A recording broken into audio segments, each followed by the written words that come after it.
What's up, guys, man? In today's video, man. So there's this trade.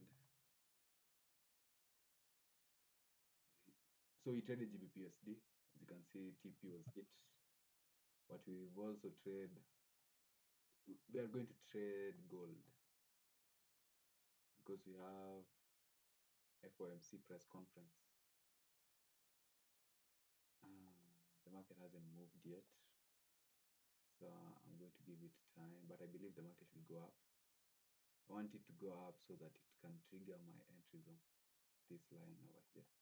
That's the equilibrium of this retracement. You can see if we move our Fibonacci. So then we also have some PDRAs over here. So let's wait and see, man. I hope. I was waiting for it. I knew the market was going to go up during FOMC at 9 p.m. This push I knew it was going to be, but I didn't take this push because I'm waiting for the actual move. I normally don't trade. I don't gamble because trading news is gambling. I normally don't gamble with the market, so I normally wait for the actual move to come, then I take the trade. Yeah, so stay tuned, guys.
goods being sold at retailers today may have been imported several months ago before tariffs were imposed. So we're beginning to see some effects, and we do expect to see more of them over coming months.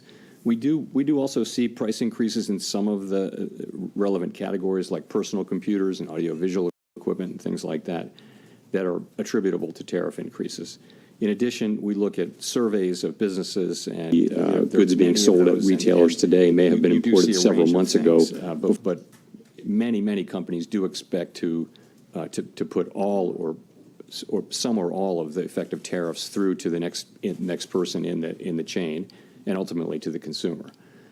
Today, the amount of the amount of the tariff effects, the size of the tariff effects, their duration and the time it will take are all highly uncertain. So that is why we think the appropriate thing to do is to hold where we are as we learn more. And we think our policy stance is in a good place where we're well positioned to react to incoming developments. So in terms of how we should interpret the rate cuts penciled into the SEP, is this reflecting that there's this expectation that underlying inflation will just stay well enough contained that allows the committee to eventually move ahead with those cuts? Or is it about, responding to a deterioration in economic activity, let's say? I mean, how should we make sense of the forecast? So if you look at the forecast, you will see that people do generally expect inflation to move up and then to come back down. But we can't just assume that. Of course, we don't know that. And, our job is to make sure, one of our jobs is to make sure that a one-time increase in inflation doesn't turn into an inflation problem. And that, again, that will depend on the size of the effects, how long it takes for them to come in, and ultimately on keeping inflation expectations anchored. Hi, and thanks, Chair Perry. Howard Schneider with Reuters. If you look at the rate path starting in December to today and adjusted over the full time horizon you've got there, you've taken about a quarter point per year out of your projected path, and you end at a higher rate at end 2027 than you would have in the prior forecast. Is that a result of a sense that tariffs will lead to more persistent inflation? Is it a result of reassessments of where your short-term neutral rate is? Why are you on a slower path now? So I would focus most on the nearer term as you get out to the later years. It's hard for anybody to know where the economy is going. You didn't see people moving their longer term, estimate of the neutral rate, for example, at this meeting. So and those things are probably slow moving. So I think if you look at what's happening here since March, this is since March, right? You see a little slower growth, just a tiny tick up, a 1/10 tick up in unemployment, and you see inflation moving up 0.3. And by the way, it was a similar move from the December SEP to the March. So that's what you see. You see the effects of tariffs. I think we learned in April, after the March meeting, that substantially higher tariffs were likely. And then since then, the estimates of where the tariffs will be have actually moved back down, although still at an elevated level. So we're adapting in real time. And what you see is an accumulation of individual assessments. But you say in the statement that risks have diminished on that front, but the July 9th, drop dead date for all the Liberation Day tariffs is still out there and unresolved. You've got now exchange of missiles between two Middle East adversaries with a possible U.S. involvement. How can you justify saying that risks have diminished? So what we said was that uncertainty uncertainty about the economic outlook has diminished but remains elevated. Many surveys say that. They do. So and that's actually a line from the Teal book, which you can see in 5 years. Remember to check that. Maybe the war will be over by then. No, but if you think about it, tariff uncertainty really peaked in April, and since then has come down. And that's really what that's just acknowledging. It's diminished, but still elevated. That it's uncertainty. So I think that's an accurate statement.